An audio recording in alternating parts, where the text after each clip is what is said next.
Mitsubishi A6M Zero: Rise, Dominance, and Downfall. In this documentary, you will learn how a fighter aircraft born in secrecy shocked the world, dominated the skies of the Pacific, and forced the United States to rewrite its entire air combat doctrine. This is the story of the Mitsubishi A6M Zero, an aircraft that shouldn't have existed, built by an empire that wasn't supposed to compete with the industrial giants of the West.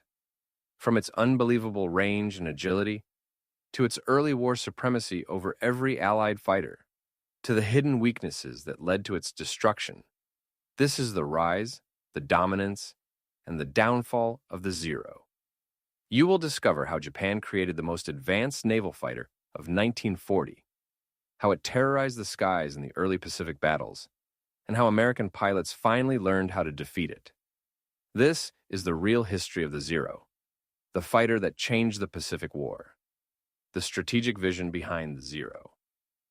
To understand the Zero, we must begin long before its first flight in the early 1930s, when the Imperial Japanese Navy faced a profound challenge. Japan had ambitious plans to dominate the Pacific, but its navy was stretched thin geographically and technologically. Vast distances separated Japanese bases. The Pacific Ocean was an ocean of emptiness, where endurance mattered as much as firepower. Japan needed a weapon that didn't exist anywhere else in the world, a fighter with extreme range, exceptional maneuverability, capable of operating from aircraft carriers, able to escort bombers across thousands of kilometers. At that time, Western designers believed such a machine was impossible. They insisted that long range and high agility could not coexist. Japan decided to prove them wrong. The impossible requirements. In 1937, the Imperial Navy issued one of the most demanding fighter specifications in aviation history. Mitsubishi and Nakajima were ordered to design a naval fighter with a top speed of at least 500 km/h, a range of 1,800 kilometers, a climb rate better than any Navy fighter, two 20mm cannons, extreme maneuverability equal to the nimble A5M. Claude, Mitsubishi's chief designer, Jiro Horikoshi, looked at the requirements and concluded that they broke every rule of aircraft engineering. To achieve them, he would have to sacrifice something sacred: protection. No armor, no self-sealing fuel tanks, a lightweight airframe built with obsessive attention to weight savings. Every gram mattered. Even the paint layer was measured to reduce weight. Zero wasn't just designed. It was engineered with fanatical precision. Birth of the Zero. The first prototype of the A6M took flight on April 1, 1939. The test pilot Masao Sato immediately realized this aircraft was unlike anything he had flown before. Zero climbed like a rocket. It turned faster than any fighter on Earth, and it had the agility of an aerobatic plane rather than a war machine. The Navy's reaction was immediate. This fighter is revolutionary. In 1940, when the Zero was deployed in China, it achieved something almost unbelievable. Not a single aircraft was lost in air combat for its first 59 engagements. Chinese pilots flying I-15s, I-16s, and older models were utterly outclassed. The Zero's long range allowed it to escort bombers deep into China in missions that Western fighters of the time physically could not fly. Japan had created the most advanced carrier fighter in the world, and no one outside of China was paying attention. America's first encounter with the Zero. The United States entered the Pacific War without fully understanding what the Zero was. American intelligence believed it was a copy of outdated aircraft. Reports from China describing its maneuverability and range were dismissed as exaggerations. This mistake cost the United States dearly. When Zero fighters appeared over Pearl Harbor, the Philippines, Guam, Wake Island, and the Dutch East Indies, American pilots were stunned. Their Buffaloes, Wildcats, and P-40s were slower, climbed worse, and couldn't turn with the Zero at any altitude. For the first 6 months of the war, the Zero dominated Pacific air combat with frightening efficiency. American pilots described it with shock. It can outclimb anything. It can turn inside any fighter we have. It seems impossible to shake it off. The myth of Japanese technological inferiority collapsed instantly. Zero had flipped the balance of power in the Pacific.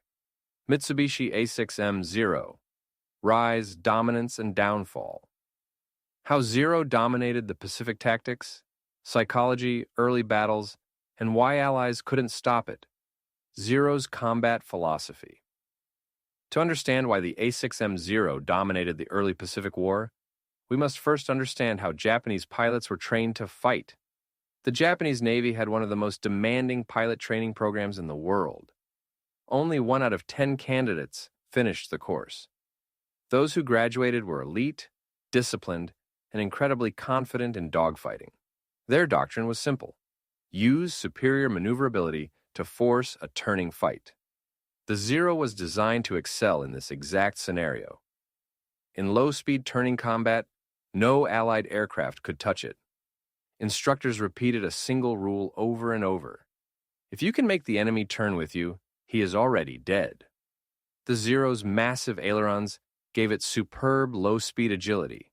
Its flaps were designed to be partially deployed in combat to enhance turning radius, an innovation years ahead of Western fighters. The typical Japanese attack pattern followed this sequence. 1. Dive or climb into position above the enemy. 2. Enter a turning engagement. 3. Force the opponent into a slow spiral.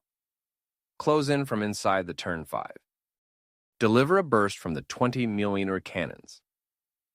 This doctrine, combined with the skills of Japanese Navy aviators, made the Zero one of the deadliest weapons of 1941-42. The Zero's psychological shock. American pilots were not prepared for what they encountered. The first reports from pilots returning from battles over the Philippines and the Dutch East Indies reflect disbelief, then frustration, and finally fear. They wrote, "It can turn like a dragonfly. I've never seen a fighter stay on my tail so easily. It climbs like it's being pulled by a cable." The psychological effect was enormous. Before 1941, the United States believed Japan incapable of designing a top-tier fighter. After their first encounters, American pilots realized they were facing not only a superior aircraft, but pilots with far more combat experience. Many Zero pilots had flown for years in China, fighting over Nanjing, Chongqing, and Wuhan. Some had 500, 700 hours of combat time before the Pacific War even began.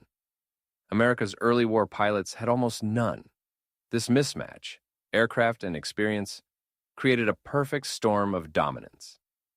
The Zero at Pearl Harbor and Wake Island. During the attack on Pearl Harbor, Zeros flew escort for several waves of bombers and torpedo aircraft. Their performance stunned American observers.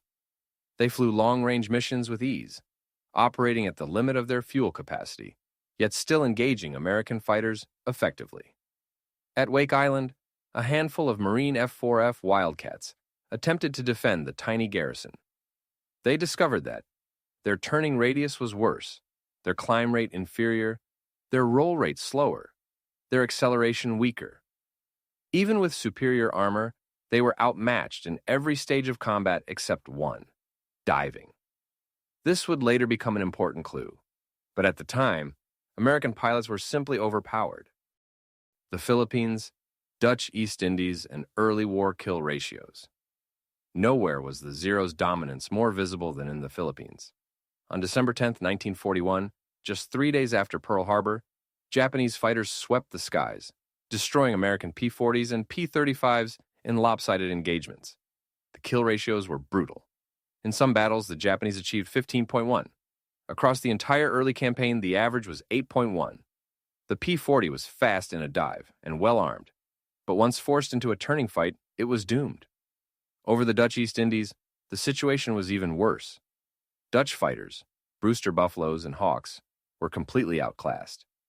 In early 1942, the Allies lost air superiority across almost all of Southeast Asia. The Zero was a defining factor in this collapse. Why Western engineers misjudged the Zero.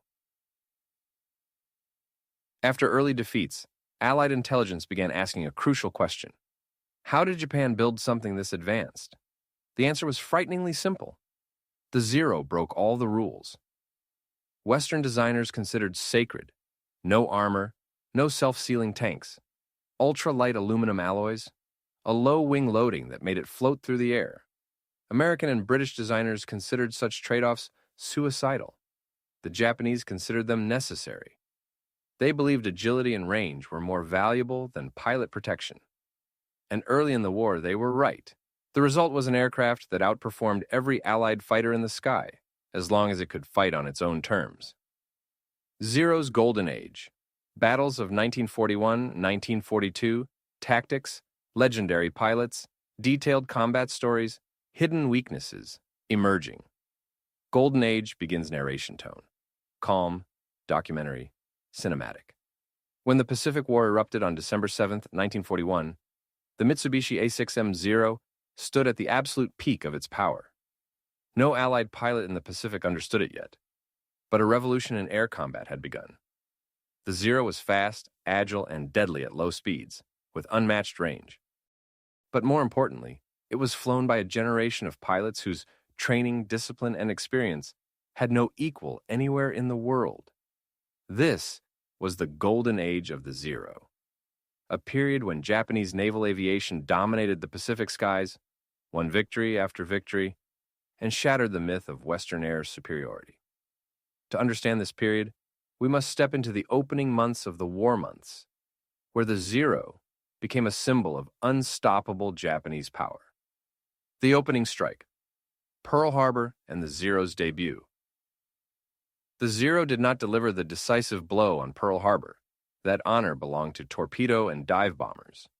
But its role was essential. 32 Zeros provided combat air patrol and escort, ensuring the attacking force remained largely unchallenged by American fighters. Only a handful of P-36 Hawks and P-40 Warhawks took off against them. In minutes, several were shot down. The message was clear. America had never seen a fighter like the Zero. But Pearl Harbor was only the beginning. The following weeks would show the aircraft's true strength. The Philippines, Zero ascendant. In the Philippines, the Zero faced more numerous American aircraft, including P-40s, P-35s, and P-26s. But it didn't matter. On December 10, 1941, Japanese pilots swept the skies over Luzon. 7 Zeros from the Tainan Air Group attacked Nichols Field. They faced over a dozen American fighters. Within minutes, the Americans were overwhelmed. The Tainan Air Group, soon to become legendary, was home to some of the greatest Zero pilots ever to fly. Saburo Sakai, Tetsuzo Iwamoto, Hiroyoshi Nishizawa. These three alone would claim over 300 victories during the war. Their dominance in the Philippines set the tone for 1942. Malaysia and Singapore, Zero versus Allied pride. The British Empire expected Malaya to hold for months. It held for weeks. RAF records show that Japanese fighters were so superior that some British pilots believed they were fighting against German aircraft secretly deployed by the Axis. No one could imagine Japan had built something better. The Zero swept aside Buffalo fighters, Blenheim escorts, Hudson patrol aircraft, early hurricanes sent too late. On December 22, 1941, Zeros clashed with RAF Buffaloes near Kuala Lumpur. The British pilots fought bravely, but bravery was not enough. Performance comparison. Buffalo turn time, 21 seconds. Zero turn time, 12 seconds. Zero climb rate, nearly double. Zero range, triple. Zero armament, 20 mm cannons versus rifle caliber MGs. The outcome was predetermined. British air power in Malaya collapsed. The overwhelming range advantage. One of the most shocking revelations of the early war was the Zero's operational range. While American and British fighters could fly 300-600 kilometers on internal fuel, the Zero could fly 800-plus kilometers with drop tank, enough to strike distant bases, pursue retreating aircraft, and appear where Allied commanders thought no enemy fighter could possibly exist.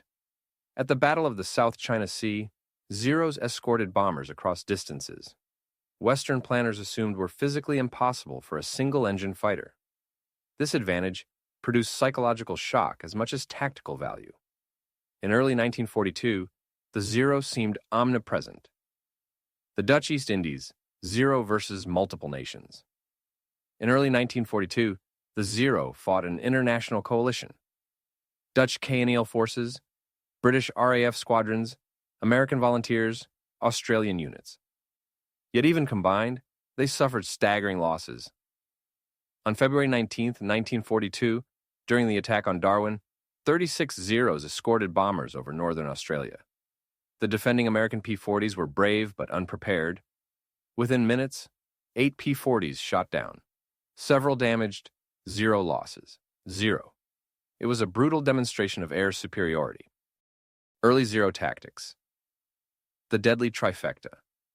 Contrary to Allied myths, Japanese pilots did not simply rely on the Zero's agility. They used sophisticated tactics honed during years of combat in China. The Tainan trio, Sakai, Iwamoto, Nishizawa, were masters of high yo-yo. They used the Zero's excellent climb rate to create vertical separation and re-engage with controlled energy. Dragon Bag 1 pilot lured an enemy into a turning fight. The wingman swooped in for a clean kill. Close-range precision firing. Japanese pilots trained to fire at 5,100 meters. This made the Zero's 20mm cannons incredibly lethal, while American pilots initially fired from 300, 500 meters. Far less effective Japanese aces closed in to point-blank range. A single half-second burst could blow the wings off a Wildcat. Legendary pilots rise. During this golden age, the Zero produced some of the most skilled aces of the entire war. Saburo Sakai. A master of situational awareness, Sakai would survive. Being shot in the face, losing vision in one eye, returning to base unconscious. Multiple crash landings. His early war kill streak included P-40s, Brewster Buffaloes, Dutch Hawks, British Hurricanes, multiple bombers. Sakai's motto captured the spirit of the Golden Age. Attack aggressively, return alive. Tetsuzo Iwamoto cold, calculating, and precise. Iwamoto meticulously logged every sortie, every bullet, every maneuver. He was a scientist of air combat. Hiroyoshi Nishizawa. Perhaps the most naturally gifted pilot Japan ever produced. He executed aerial stunts in combat that Allied pilots considered impossible. In the Golden Age, these men were gods of the sky. The myth of invincibility. By mid-1942, the Zero had gained an almost supernatural reputation among Allied troops. Stories spread of Zeros doing things no aircraft should be able to do. Climbing vertically without losing speed, turning inside any Allied fighter, appearing out of nowhere, surviving multiple hits, escorting bombers from distant islands. Some of these tales were exaggerated, but many were true. The Zero was a masterpiece, and for the first 6 months of the war, it was unmatched. Detailed combat stories of 1942, Sakai, Nishizawa, Iwamoto, Rabaul, Darwin, Coral Sea, Indian Ocean Raid. The Zero's mastery in 1942, legendary aces, combat stories, and expanding dominance. When the calendar turned to 1942, the Zero did not simply remain Japan's primary fighter. It became the backbone of the empire's expanding air power. Across thousands of kilometers of ocean, from the jungles of New Guinea to the coral atolls of the South Pacific, the Zero carved a path of victory so impressive that Allied intelligence estimated Japan had more than 3 times as many fighters as it actually possessed. This illusion was driven by one factor. Wherever the Japanese Navy appeared, the Zero was already there. But what truly defined 1942 were the pilots, some of the most skilled aviators the world has ever seen. Their stories, victories, and near mythical exploits transformed the Zero from an aircraft into a legend. The Tainan Air Group, the deadliest fighter unit in the Pacific. In early 1942, no fighter unit on Earth was as feared as the Tainan Air Group.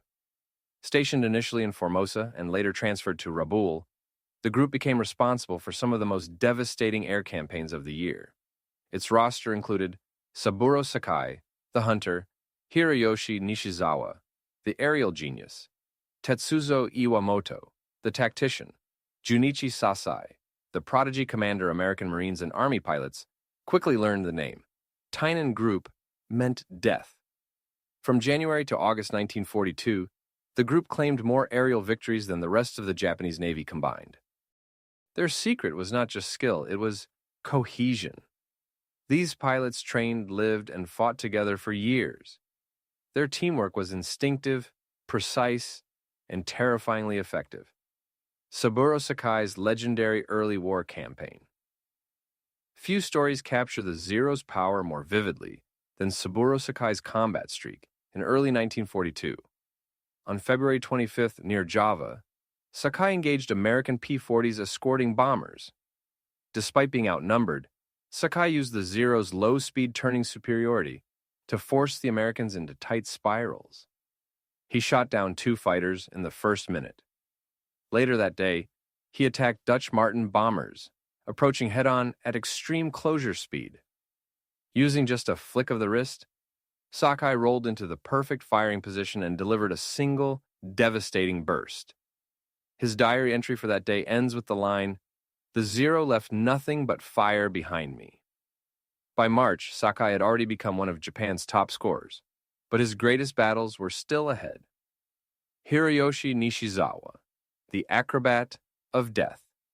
If Sakai was the warrior, Nishizawa was the artist. His flying style defied logic. He used the Zero like an extension of his own nervous system, bending it into impossible shapes. One of the most famous incidents occurred in April 1942 over New Guinea.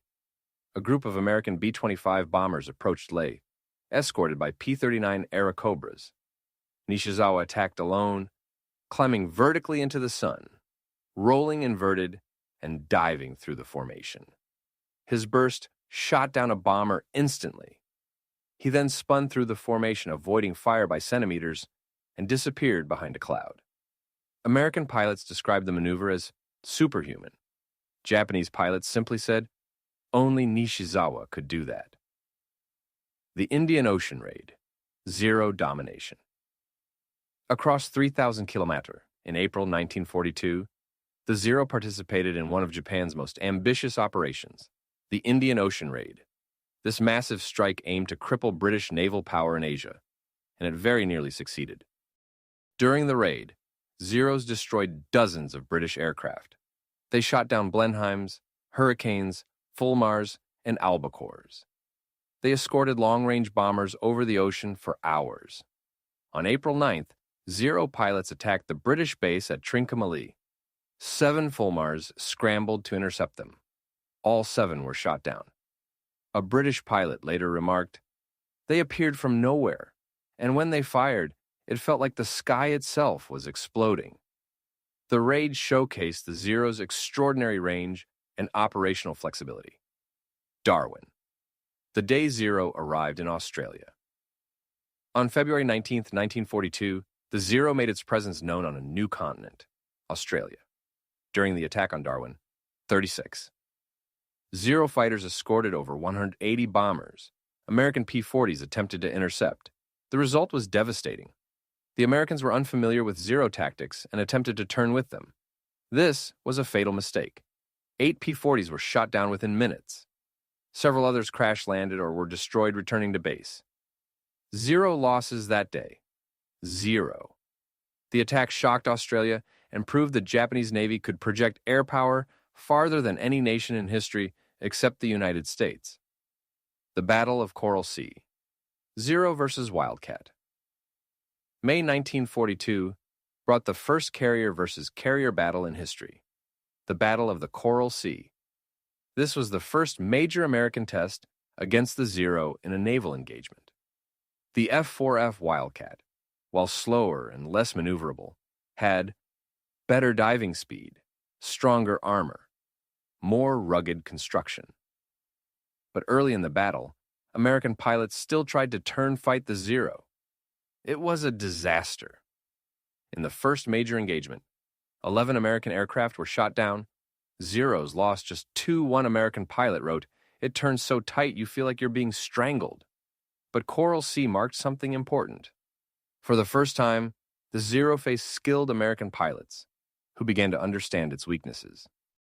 This would not stop the golden age yet, but cracks were beginning to form. Rabaul, Fortress of the Aces. By mid-1942, the center of Zero operations had moved to a volcanic island, Rabaul. This base became the beating heart of Japanese air power. From here, the Zero dominated. New Guinea, the Solomon Islands, the Coral Sea, Northern Australia, the Bismarck Archipelago. The Tainan Air Group made Rabaul their home, and from this base, their legend grew. Each day, Zero pilots flew multiple missions: bomber escort, ground attack, interception, patrol, long-range sweeps. The distances were incredible. Some missions exceeded 1,000 kilometers, with pilots flying for hours over empty ocean. During this period, Tainan pilots claimed dozens of victories every week. The Americans called Rabaul the Hornet's Nest. To the Japanese, it was a kingdom, and the Zero was its crown. Hidden weaknesses begin to show. But even in this period of overwhelming victory, the Zero's vulnerabilities were beginning to emerge. High-speed control lockup. Above 350 knots, the Zero's control stiffened dramatically. Diving Wildcats could escape simply by accelerating. Fragility, no armor, no self-sealing tanks. A few hits from 50 caliber guns could ignite the aircraft. Limited roll rate at high speed.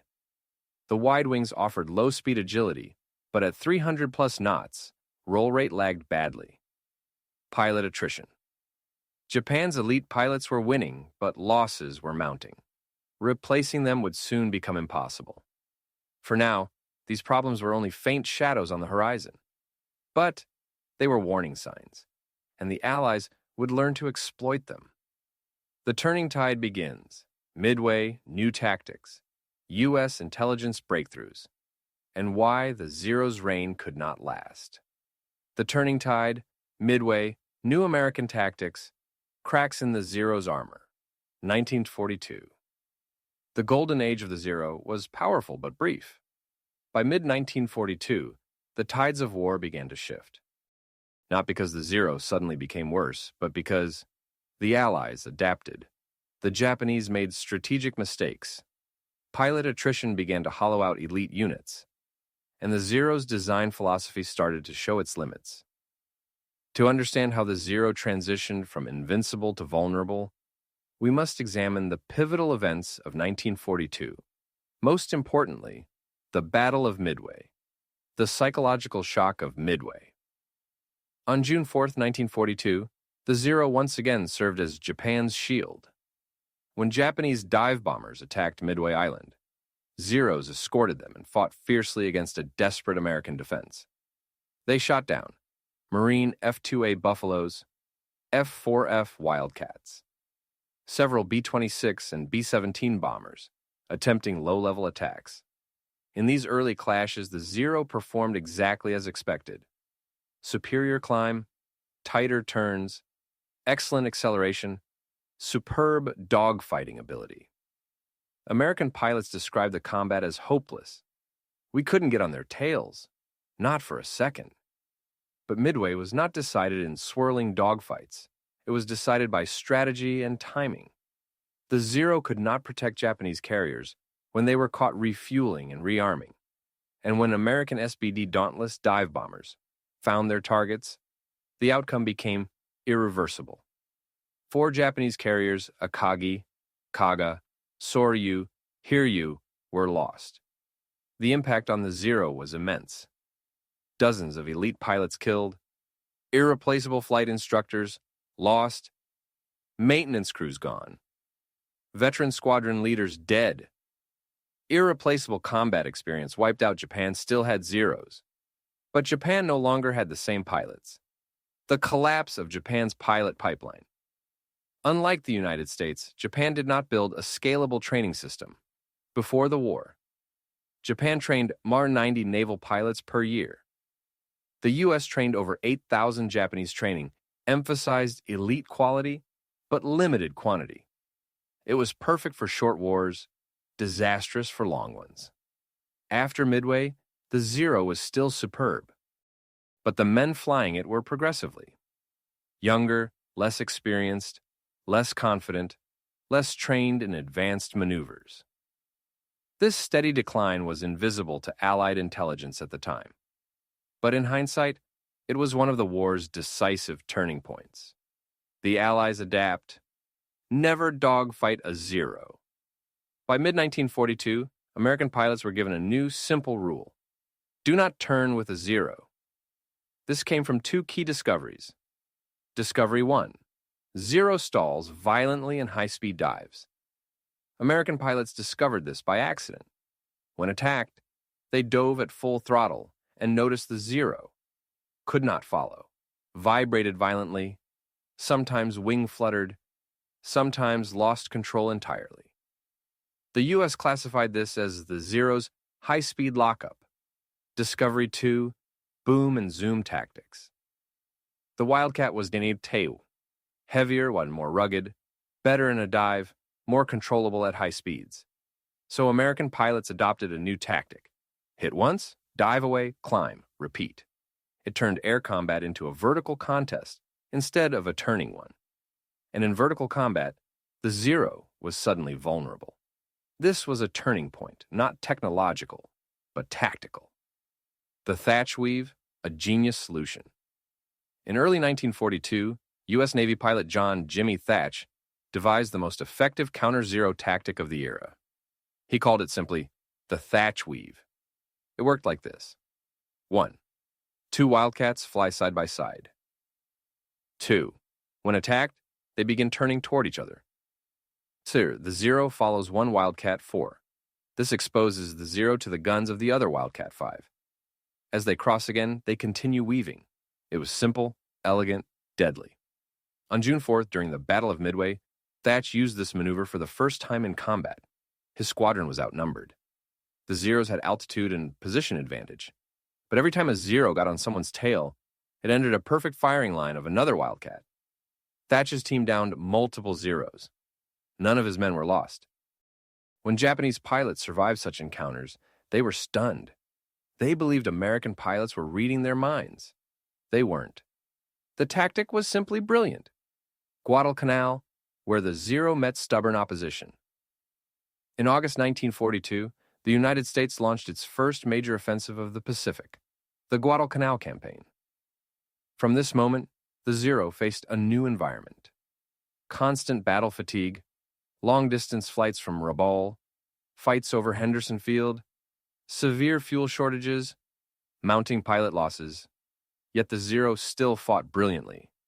Japanese pilots routinely flew 1,000 kilometers round trips over open ocean, arriving already exhausted, sometimes dehydrated, and often low on fuel. American pilots fighting from Henderson Field were rested, briefed, supported by radar, able to land near their base, quickly replaced when lost. The Zero still outturned the Wildcat. It still climbed better. It still dominated low-speed engagements. But the environment favored the Americans. Japan's greatest advantage, long range, had become a burden.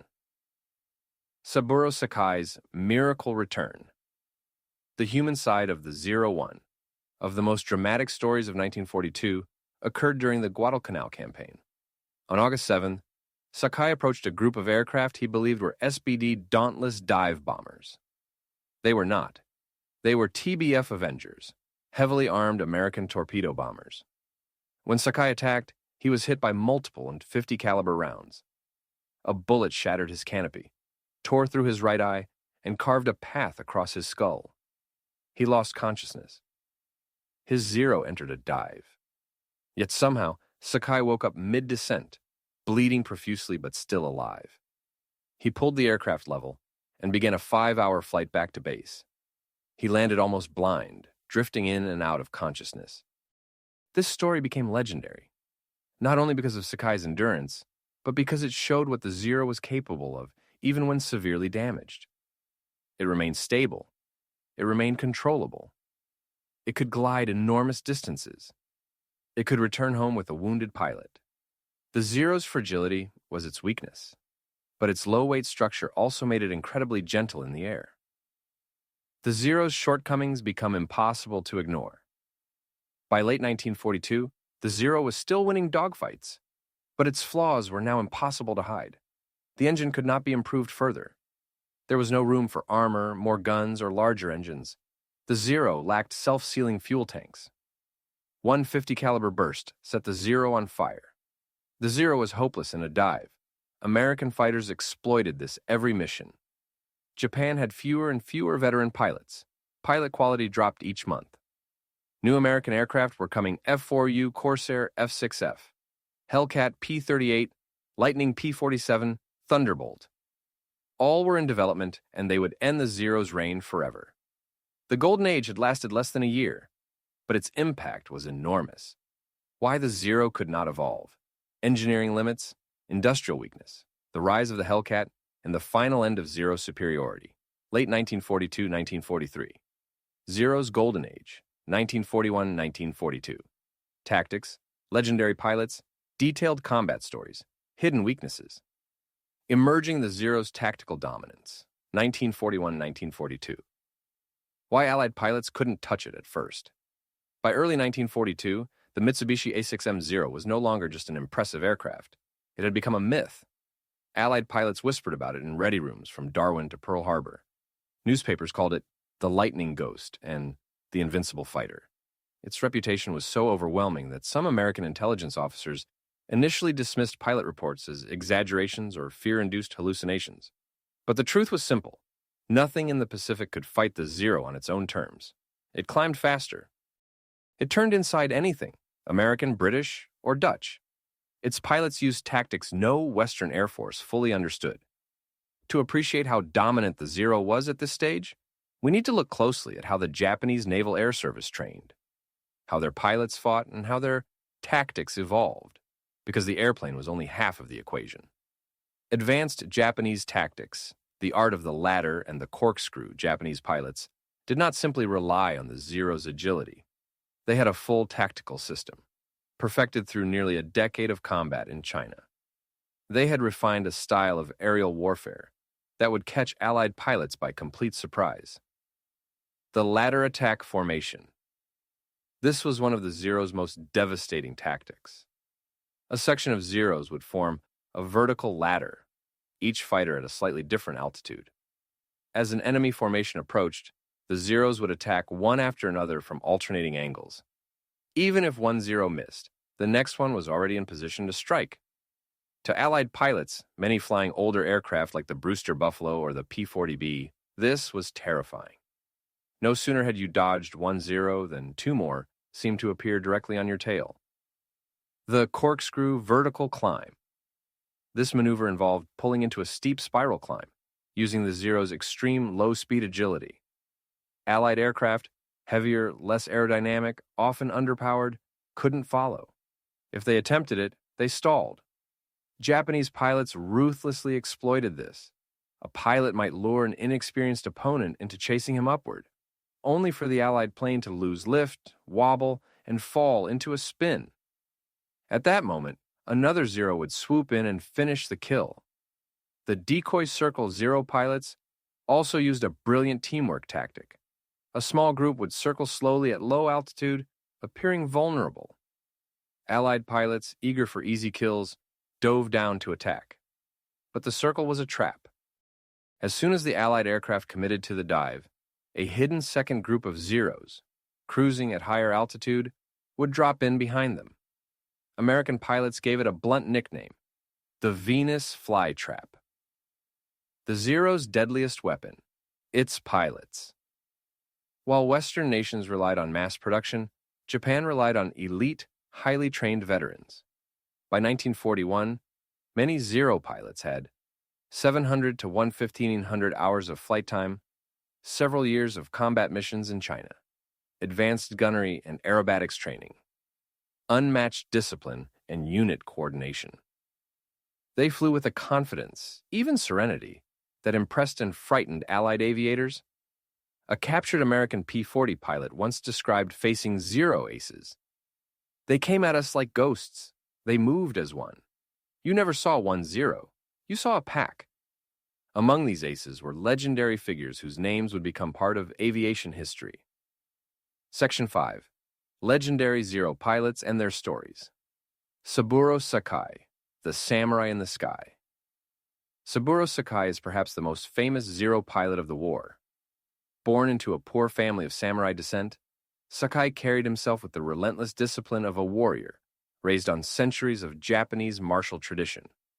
His early logbook reads like a list of impossible feats.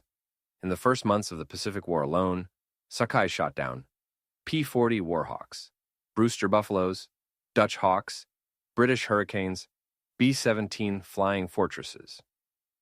But his legend was sealed on August 8, 1942, near Guadalcanal. Sakai engaged a large formation of American SBD Dauntless dive bombers. Believing them to be unescorted, he attacked, only to discover that the planes were heavily armed. He was nearly killed. A gunner's bullet blinded one eye, shattered his skull, and partially paralyzed his face. Sakai later wrote that the pain was so severe, it felt like his head had been split open by an axe. Yet he did the impossible. Flying a crippled Zero, bleeding profusely, half-conscious, and half-blind, Sakai navigated over 500 miles back to base, landing with barely enough strength to stand. Even his enemies admired him. Hiroyoshi Nishizawa, the Devil Pilot. Nishizawa was another mythical ace, possibly the greatest natural aerial fighter Japan ever produced. Nicknamed the Devil Pilot, Nishizawa was unpredictable, fearless, and almost unreal in his flying ability. His aerobatic displays shocked even veteran aces. During the Solomon Islands campaign, Nishizawa performed a stunt that later became known as the Dance of Death. While Allied fighters tried to climb to intercept, Nishizawa inverted his Zero, dove between their formations, and performed a sequence of vertical rolls and spirals at full speed, inside active combat airspace. Not a single bullet touched him. His fellow pilots said Nishizawa could feel the air better than anyone, that the Zero became a living extension of his body. Some historians believe his real kill count was over 100, but Japan kept imperfect records, and many victories went unclaimed. Tetsuzo Iwamoto, the relentless hunter. Iwamoto was calm, analytical, and surgical. If Nishizawa was the artist, Iwamoto was the scientist, using precision and discipline. He often wrote detailed after-action notes, analyzing ammunition use, enemy tactics, dive angles, weaknesses in enemy maneuvers. His tactical notes later became important historical documents for post-war aviation researchers. Detailed combat stories of the Zero's dominance. The Sky Above Wake Island, December 1941. Wake Island became one of the Zero's earliest proving grounds. When the Japanese carriers launched their attacks, the defending U.S. Marine aviators, flying the obsolete F-4, F-3 Wildcat, were outmatched. In one early dogfight, Lieutenant David Clower found himself surrounded by Zeros spiraling down on him in a coordinated vertical attack. Clower pulled into a climbing turn, a fatal mistake. The Wildcat stalled. Before he could recover control, a Zero raked his plane with cannon fire, snapping off his right wingtip. The Marines fought bravely, but the Zero's speed, climb, and turn rate made Wake Island one of its first triumphs. The fall of the Dutch East Indies, January-March 1942. This was where the Zero truly displayed its terrifying efficiency. Dutch pilots flying Brewster Buffaloes reported that Zeros could climb twice as fast, turn inside them in a single circle, accelerate out of dives instantly. One Dutch pilot described them as white knives cutting upward from the sea. A famous duel occurred on February 19, 1942, when Dutch Hawk pilot Jacob van Helstingen faced 3 Zero veterans. Van Helstingen fought skillfully, but he was flying a 1930s-era design. The Zero pilots coordinated their attacks with perfect timing, forcing him into defensive turns until his energy bled off. He was shot down. The Japanese respected his bravery, and his death became symbolic of the Zero's unstoppable rise. The Zero over Australia. The Darwin Raids, 1942. When Japanese carrier aircraft attacked Darwin in February 1942, many Australian defenders first mistook the Zeros for fast British fighters. The idea that Japan possessed a superior aircraft seemed unbelievable. In one engagement, P-40 pilot John Bailey attempted to climb to meet a pair of approaching Zeros, but they rose faster, their noses pointing upward like sharks breaching the water. Bailey later said, "It felt like getting caught in a riptide. You keep climbing, they keep climbing faster." The Zeros shot down several defenders, establishing total air dominance. Hidden weaknesses begin to emerge, mid-late 1942. Until now, the Zero had seemed nearly unbeatable. But by late 1942, cracks began to show. Not in the pilots, not in the tactics, but in the machine itself. Weakness. Number 1, lack of armor. To achieve its extraordinary maneuverability, the Zero sacrificed pilot armor, self-sealing fuel tanks, structural reinforcement. This meant a short burst of .50 caliber fire could ignite the aircraft. The fuel tanks would erupt like torches. The pilot often had no chance of survival. American pilots began to learn this and exploit it. Weakness. Number 2, poor dive performance. The Zero was excellent in a turn, but extremely vulnerable in high-speed dives. The wings began to flutter, controls stiffened. At certain speeds, the plane simply wouldn't respond. The U.S. Navy quickly circulated new orders. Don't turn with Zeros. Dive away. Weakness number 3, limited roll rate at high speed. At low speeds, the Zero rolled beautifully, but above 200 knots, it became clumsy. American pilots flying the F-4F Wildcat began using boom and zoom attacks. Dive, fire, climb away, never enter a turn battle. This simple tactical shift began to change the air war. Weakness 4. The pilot shortage begins. Japan entered the war with some of the best pilots on Earth, but they were not replaceable. Training programs were slow and selective. Combat losses in 1942 began to hurt the Japanese Navy deeply. For every expert pilot lost, Japan replaced him with a novice. The Zero was still dangerous, but its greatest weapon, its pilots, was starting to fade. The turning tide, Guadalcanal, new U.S. tactics, new aircraft, and the Zero's gradual decline, 1942-1943. The turning tide, Guadalcanal, and early U.S. tactics, 1942. Introduction. The beginning of the end of the Zero's golden age. By August 1942, the Imperial Japanese Navy still had the Zero at the peak of its maneuverability and range. But the war was changing. The United States had learned the Zero's capabilities and its weaknesses. And for the first time, the Zero would face an enemy that understood how to fight it, not by turning with it, but by exploiting its flaws. The Battle of Guadalcanal would mark a pivotal moment in the Pacific War. From the jungles of the island to the airspace above Henderson Field, the Zero's reign was about to be challenged. Guadalcanal, strategic context. Guadalcanal, a small island in the Solomon Islands chain, became a critical target for both sides. For Japan, it was a defensive outpost to protect Rabaul and maintain supply lines to the Solomon Islands. For the Allies, it was the first step in a counteroffensive to halt Japanese expansion and secure communication routes between the United States and Australia. In August 1942, U.S. Marines landed on the island, capturing Henderson Field. For the first time, Japanese Zero pilots would face an enemy entrenched on land with a runway and the ability to recover aircraft locally. Zero versus Wildcat. Tactical lessons. The F-4F Wildcat was slower and less maneuverable than the Zero in a turning fight, but American pilots had learned to avoid dogfights. Key tactical lessons included boom and zoom, dive, fire, climb away, thatch weave, coordinated defensive pairing, altitude advantage, holding the high ground whenever possible. For the first time, U.S. pilots were exploiting the Zero's main weaknesses.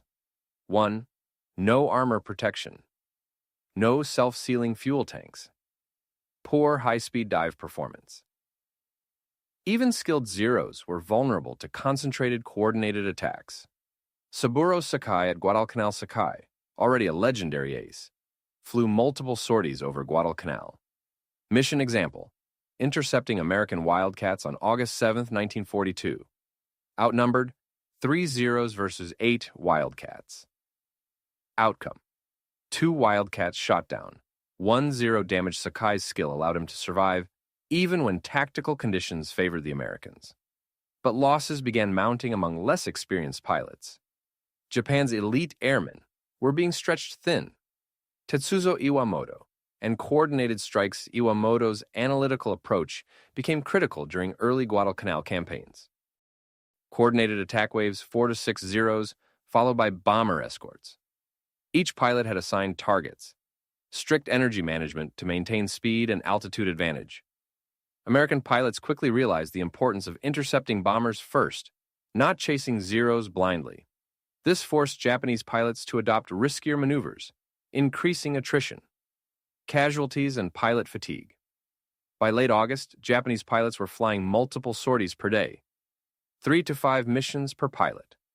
Long distances over open ocean, often 1,000 kilometers round trip. Minimal rest and food fatigue became a factor. Even the best aces began to make mistakes. Zero losses were no longer negligible. The emergence of Allied air intelligence. The Americans had begun to analyze Zero performance systematically, studied combat reports, examined wrecked aircraft, conducted simulated engagements at training bases. Insights gained: 1. Avoid turning fights. Exploit high-speed dives. Concentrate fire on engine and fuel tanks. These changes would gradually reduce the Zero's dominance. The psychological shift. For the first time, Allied pilots felt less fear of the Zero. Tactics, experience, and discipline allowed them to fight back effectively. Morale among American pilots improved. Meanwhile, Japanese pilots began noticing a slight increase in losses, especially among younger or replacement aces. Guadalcanal marked the beginning of the turning tide. The Zero remained formidable. Its aces were still legendary. But tactical innovations, pilot training, and understanding of weaknesses had begun to undermine its invincibility. In the next part, we will examine the rise of new American aircraft, F-6F Hellcat, F-4U Corsair, Midway lessons applied to subsequent campaigns, Guadalcanal's escalating battles, Japan's declining pilot quality, detailed combat stories showing the first cracks in the Zero's golden age, the turning tide, new aircraft, Guadalcanal, and pilot decline, 1942-1943. The Zero faces a new reality. By late 1942, the Mitsubishi A6M Zero was no longer the uncontested master of the Pacific skies. The combination of the fatigue among veteran Japanese pilots, emergence of new U.S. fighter tactics, and the development of superior American aircraft began to tilt the balance. The battles over Guadalcanal, Solomon Islands, and surrounding waters would define this turning point. The introduction of new American fighters. The United States Navy and Marine Corps introduced a new generation of aircraft designed to counter the Zero. F-6F, Hellcat, rugged, powerful, fast in dives, superior firepower. F-4U Corsair, fast, heavily armed, long range, P-38. Lightning, twin-engine, high-speed, excellent climb rate. These planes emphasized boom and zoom tactics, survivability, and pilot protection. The philosophy shifted. Fight the Zero on your terms, not theirs. F-4F Wildcats versus Zeros. Lessons learned. Even before the F-6F and F-4U entered mass service, U.S. pilots refined the boom and zoom technique. 1. Climb to altitude advantage. 2. Dive onto the Zero with maximum speed. 3. Fire a controlled burst at 200-300 yards. 4. Pull up and disengage. This minimized exposure to the Zero's low-speed turning superiority. Combined with the thatch weave, this created an effective counter to the previously invincible fighter. Guadalcanal, the long, exhausting air war. From August 1942 to early 1943, the air war over Guadalcanal became relentless. Daily sorties, often 3 to 5 per pilot, extended flights over open ocean, constant harassment of Henderson Field. For Japanese pilots, the cost was increasingly high.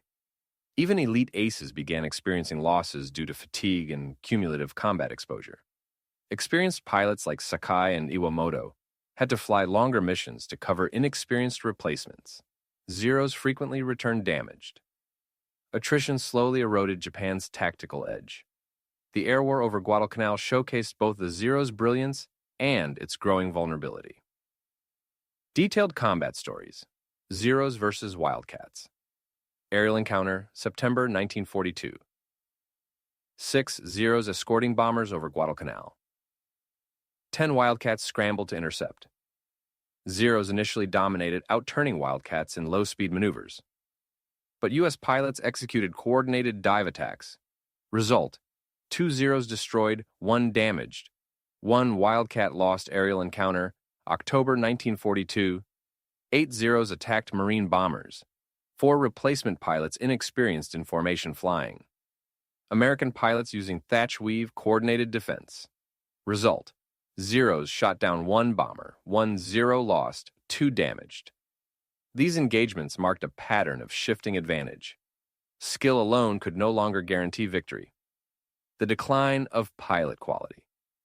Japan's training system had produced elite aces early in the war, but by mid-1942, replacement pilots lacked experience.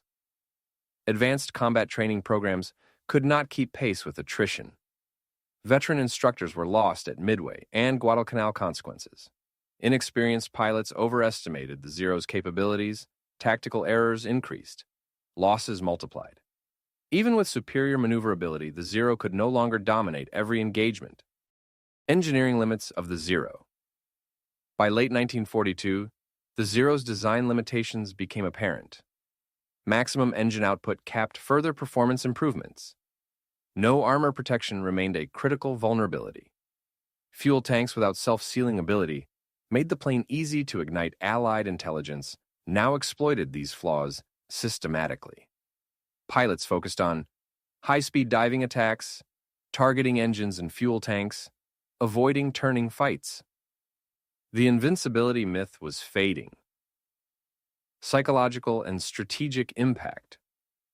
The change in air combat had far-reaching effects. Allied pilots gained confidence in dogfights.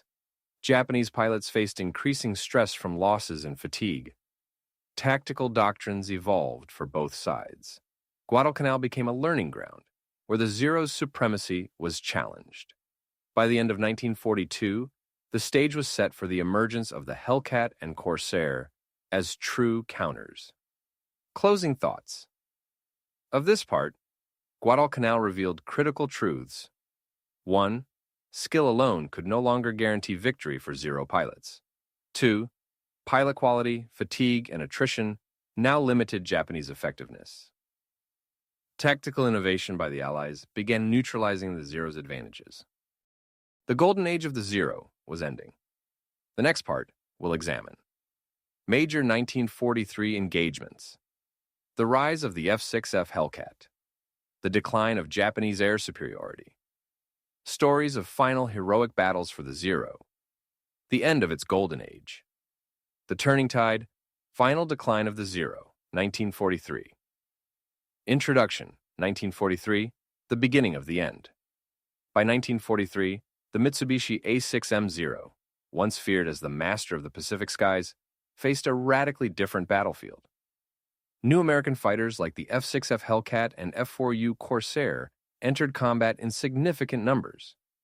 Allied pilots had fully mastered tactics to exploit the Zero's weaknesses.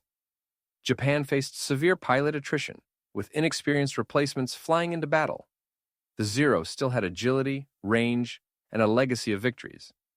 But these advantages were rapidly eroding. The emergence of the F-6F Hellcat. The Grumman F-6F. Hellcat was purpose-built to defeat the Zero. Heavily armored cockpit and self-sealing fuel tanks. Powerful 1-200 HP Pratt & Whitney engine for high-speed climbs and dives. 650 caliber machine guns, superior to the Zeros. 2. Rugged construction allowed pilots to survive hits that would destroy a Zero. When deployed over the Solomon Islands in 1943, the Hellcat immediately shifted the balance. Experienced U.S. Navy pilots flying Hellcats could now dominate Zeros even in turning engagements, though boom and zoom tactics were still preferred. Guadalcanal Air Battles, 1943. By early 1943, Guadalcanal remained a contested airspace. U.S.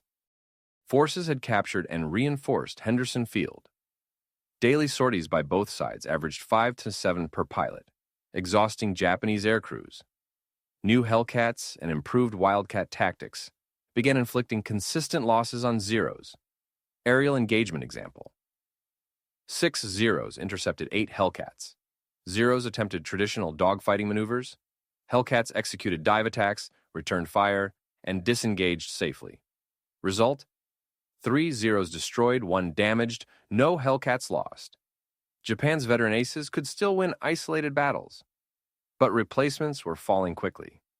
Declining Japanese pilot quality losses of veteran pilots at Midway, Guadalcanal, and earlier campaigns had lasting consequences. Young, inexperienced pilots were now the majority. Training programs could not supply adequately skilled replacements. Many new pilots had minimal combat experience and were unable to exploit the Zero's advantages.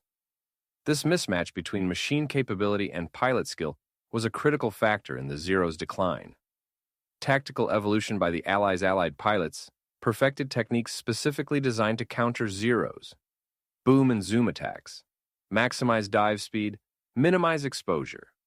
Thatch weave, paired defense to trap pursuing Zeros.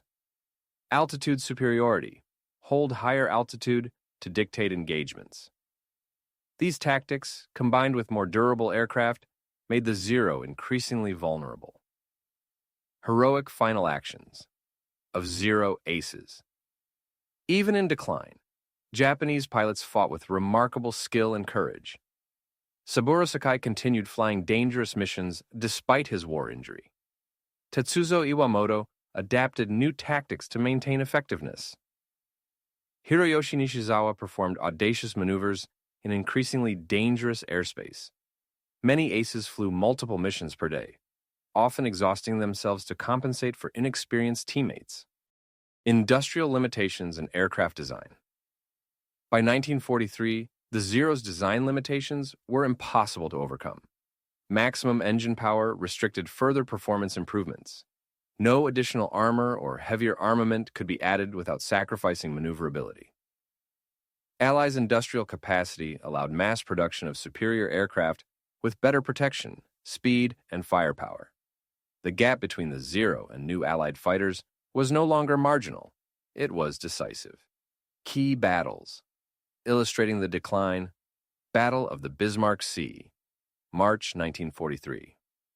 Japanese bombers, escorted by Zeros, faced concentrated attacks by Allied fighters. Zeros could no longer fully shield the bombers. Heavy losses among both pilots and aircraft. Solomon Islands engagements, mid-1943. Replacement pilots inexperienced. Coordinated American Hellcat squadrons dominated the skies. Japanese pilots increasingly forced into defensive reactive tactics. These battles marked a decisive shift. The Zero's golden age was over.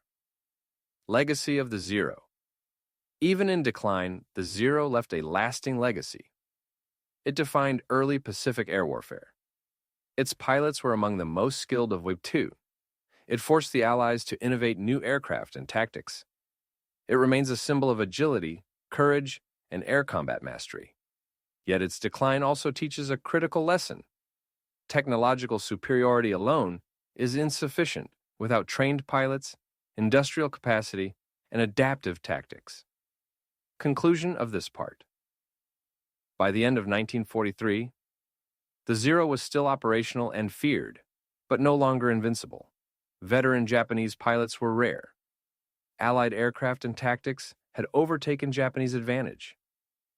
The Pacific Air War was turning irrevocably in favor of the Allies. The golden age of the Zero had ended, ushering in a new era dominated by the Hellcat Corsair, and growing Allied air power.